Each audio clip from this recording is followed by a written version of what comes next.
Niki, apa kabar? Nggak banyak. Baik. Aja dulu, gimana dupliknya? Gimana nih, sudah persiapan ini? Siapa dia udah siap? Mas banget ya. Ami ada yang mau disampaikan mungkin Ami saat duplik hari ini. Biar cepat yuk, udah sore. Ya, buat cepat selesai ya Mbak Niki ya. Amin. Prakteknya gimana nih? Gimana nih?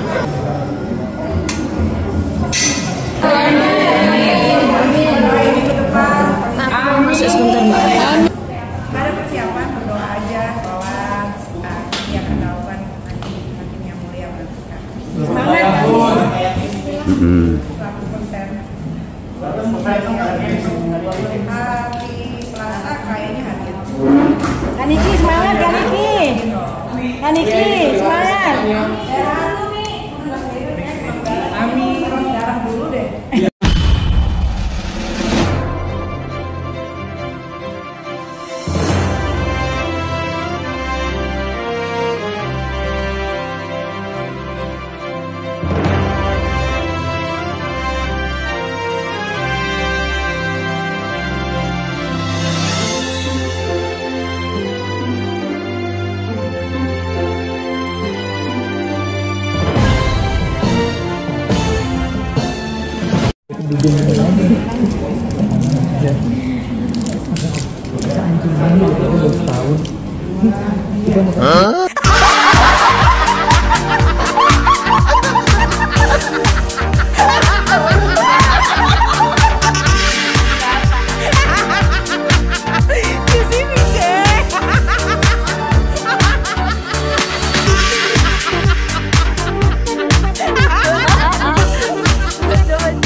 dibuka dan atas nama terdakwa Nikita Milyani dibuka dan terbuka.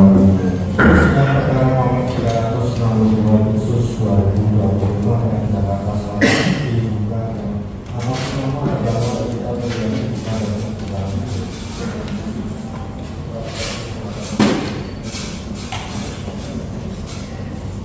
Silakan terdakwa duduk di depan.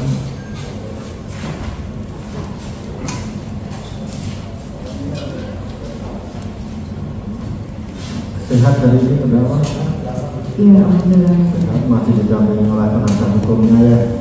Dan hari ini kesempatan terakhir sudah menjawab untuk penasihat hukum. Untuk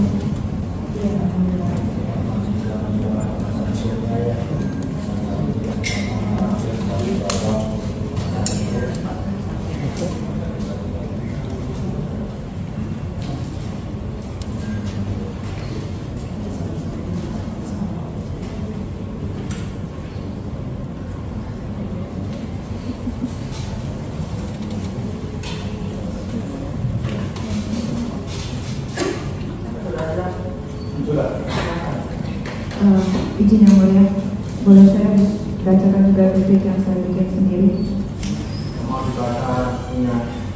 mohon izin yang mulia, jika diperkenankan terdakwa yang membaca duluan baru kami seperti ini. Terima kasih. Bismillahirrahmanirrahim. Assalamualaikum warahmatullahi wabarakatuh. Majelis Hakim yang mulia, para pengunjung sidang yang terhormat, rekan-rekan media yang saya hormati. Segala puji bagi Allah Subhanahu wa taala. Hakim yang mulia, para pengunjung sidang yang terhormat, rekan-rekan media yang saya hormati. Segala puji bagi Allah Subhanahu wa taala.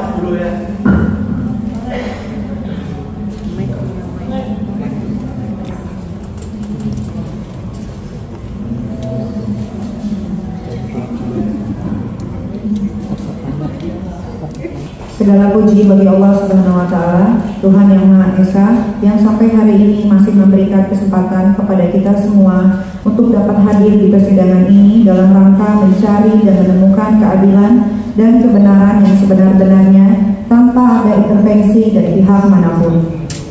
Pada kesempatan ini, saya menyampaikan penghargaan yang setinggi-tingginya atas kebijaksanaan, kearifan, ketegasan, dan netralitas Bapak Hakim yang dalam memeriksa dan mengadili perkara ini. Ketegasan dan netralitas Bapak Hakim yang mulia selama proses persidangan patut dijadikan teladan dalam penegakan hukum, sebab putusan yang akan dijatuhkan oleh Bapak Hakim yang mulia mencerminkan sebuah mahkota yang indah dipandang mata. Ketika pada saatnya nanti Bapak Hakim yang mulia dalam perkara ini menjatuhkan keputusannya, maka bertanyalah kepada hati nurani yang paling dalam, karena disitulah akan ada lahir sebuah kebenaran dan keadilan. Apakah adil jika saya melakukan perbuatan merepost atau mengunggah kembali postingan dari Dr. Samira mengenai produk skincare berbahaya, lalu saya disimpulkan melakukan tindak pidana, membuka rahasia, atau melakukan pengancaman? Apakah adil jika karena profesi saya sebagai artis atau public figure yang mengunggah kembali postingan dari Dr. Samira dengan menambahkan kalimat jangan membeli produknya karena membahayakan kulit, walaupun yang jual seorang dokter yang dalam konteks membela kepentingan umum, lalu saya juga dikatakan melakukan suatu perbuatan pidana? Dan apakah adil jika saya berkata yang sebenarnya tentang produk Goy Booster Cell atau salmon DNA yang ada jarum suntiknya, produk yang sama, yang overclaim, overprice, tidak terdaftar di BPOM dan diduga mengandung bahan berbahaya, lalu saya juga dikatakan melakukan suatu perbuatan pidana? Oleh karenanya, melalui duplik ini saya meminta dan memohon kepada Bapak Hakim yang mulia dalam menjatuhkan keputusannya kepada saya sesuai dengan kebenaran yang sebenar-benarnya, bukan kebenaran fiktif seperti yang disampaikan oleh jaksa baik dalam surat tuntutannya maupun dalam repliknya. Majelis Hakim yang mulia, para pengunjung sidang yang terhormat, rekan-rekan media yang saya hormati. Jaksa penuntut umum dalam repliknya mengatakan saya melakukan acting dengan menyampaikan narasi fiktif. Kemudian jaksa juga mengatakan dalam repliknya bahwa saya pernah melakukan telepon bertiga kepada Dr. Oki Pratama dan Ismail Marzuki. Dalam percakapan itu, jaksa menyimpulkan bahwa saya, Dr. Oki Pratama dan Ismail Marzuki melakukan kesepakatan untuk mengancam dan memeras Reza Gladys. Terhadap hal yang disampaikan jaksa tersebut, saya mendapatinya sebagai berikut. Bahwa yang suka acting, membuat drama, dan suka membangun narasi fiktif dalam persidangan ini adalah jaksa.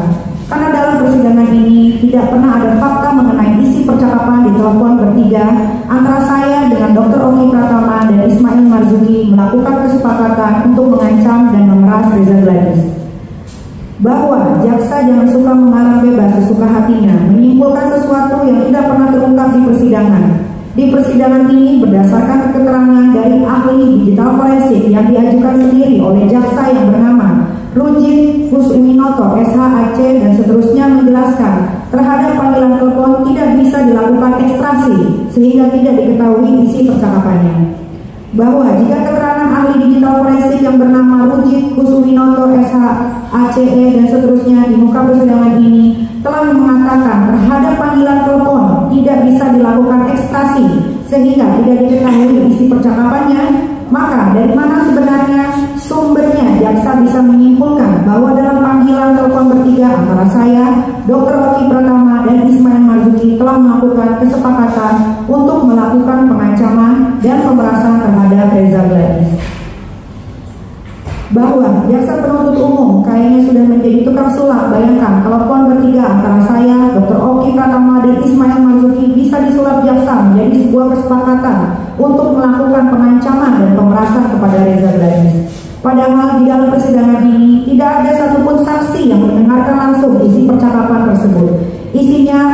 Isi percakapan itu hanya saya, Dr. Oki Pratama, Ismail Marzuki, dan Tuhan yang tahu. Kalau jaksa menyimpulkan ini percakapan itu adalah kesepakatan untuk melakukan pengancaman dan pemerasan terhadap Reza Gladys, maka pertanyaannya, jaksa mengetahuinya dari mana? Sedangkan dalam fakta persidangan ini tidak ada satupun saksi yang mengetahui isi percakapan itu. Bahkan ahli digital forensik yang bernama Rujit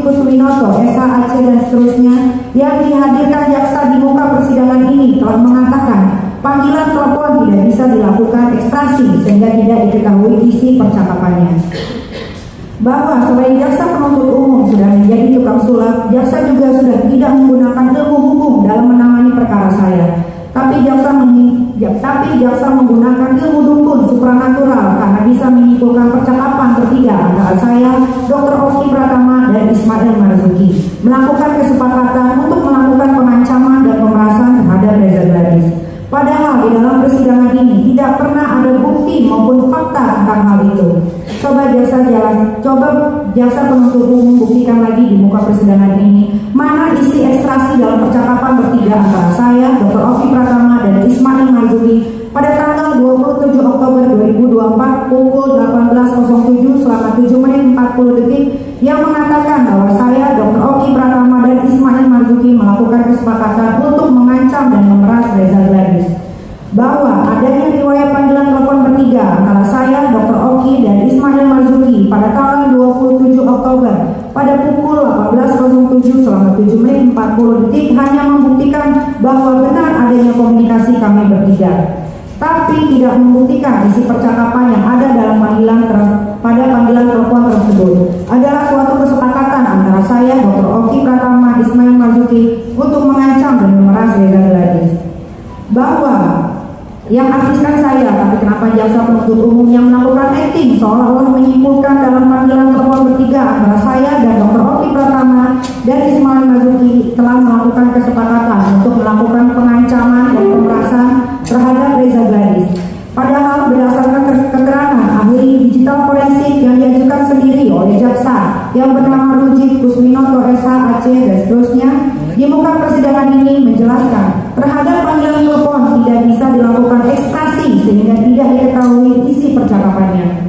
Apakah jaksa penuntut umum ingin menjadi artis juga? Kalau mau menjadi artis, belajar dulu yang benar supaya tidak mencantumkan fakta-fakta yang manipulatif. Bahwa dengan demikian terbukti yang melakukan acting dari drama dengan menyampaikan narasi-narasi fiktif dalam persidangan ini adalah jaksa penuntut umum. Karena jaksa penuntut umum mencantumkan fakta yang tidak pernah terungkap di persidangan dan tidak didukung dengan alat bukti lainnya, sehingga tidak dapat diterima kebenarannya. Oleh karenanya mohon kepada Bapak Hakim yang mulia menolak tuntutan dan replik jaksa penuntut umum.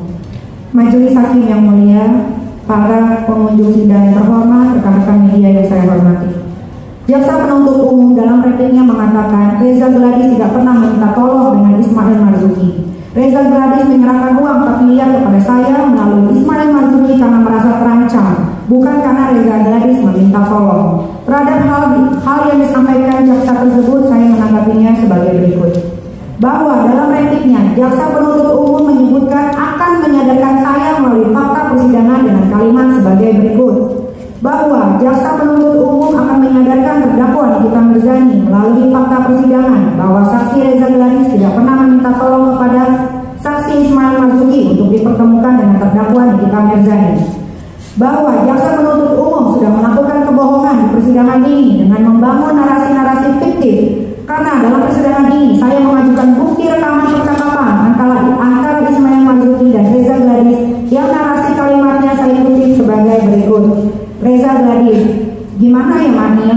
Biar dibantu apa direview apa gimana caranya gitu? Aku bingung Manil. Ismail Marzuki, oh itu gampang. Reza Gladys, bisa ya Manil dibantu ya Manil? Ismail Marzuki, bisa dong, bisa. Biar nanti aku tinggal konfirmasi. Aku bilang ke Nikita. Potongan percakapan di atas sudah saya jadikan bukti dalam persidangan ini sebagaimana tercantum dalam bukti nomor T50. Bahwa saya juga mau menyadarkan jaksa penuntut umum. Coba jaksa penuntut umum gunakan mata dan telinganya untuk membaca dan mendengar lagi narasi percakapan di atas yang saya transkrip ke dalam bentuk kalimat. Di situ jelas terlihat Reza Gladys meminta bantuan kepada saya melalui Ismail Marzuki. Apakah kalimat dari Reza Gladys yang mengatakan gimana ya Manil, biar dibantu, apa direview, apa gimana caranya gitu? Aku bingung Manil, bukan permintaan tolong. Kalau menurut jaksa itu bukan permintaan tolong dari Reza Gladys seperti yang ada dalam repliknya, terus apa dong itu? Apakah kalimat gimana ya Manil, biar dibantu, apa direview, apa gimana caranya gitu? Aku bingung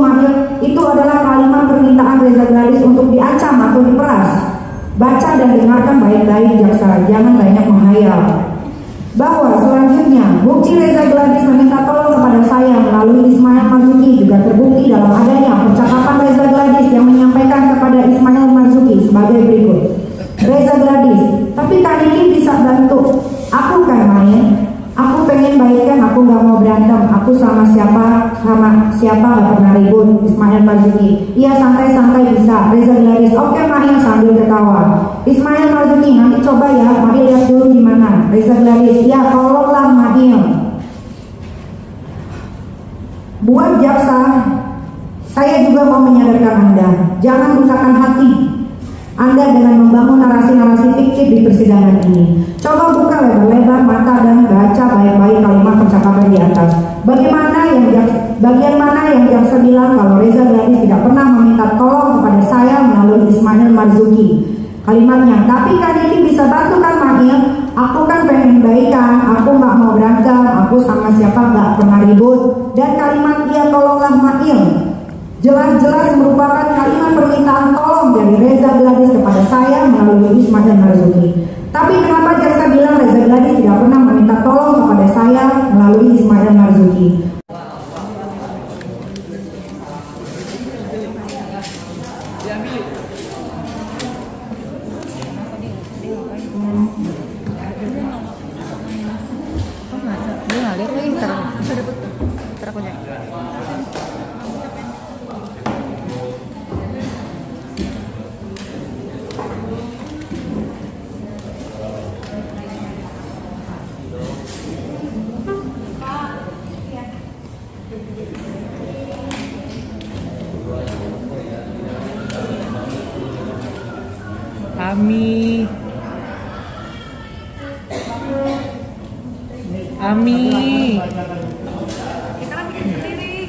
Ami semangat. Thank you semua, sampai ketemu tanggal 8 ya. Oke Ami semangat Ami. Entah nangis ya puas, tadi dokternya kan bikin sendiri. Memang menjawab semua replik yang jaksa katakan minggu lalu, hari Senin kemarin. Kenapa nangis Mi? Nangis akhirnya selesai setelah tunggu dulu.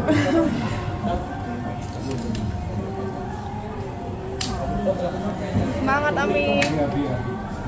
Semangat Ami. Iya akhirnya selesai ya. Ini tanggal 28 ini hari yang saya nanti banget setelah kurang lebih 8 bulan.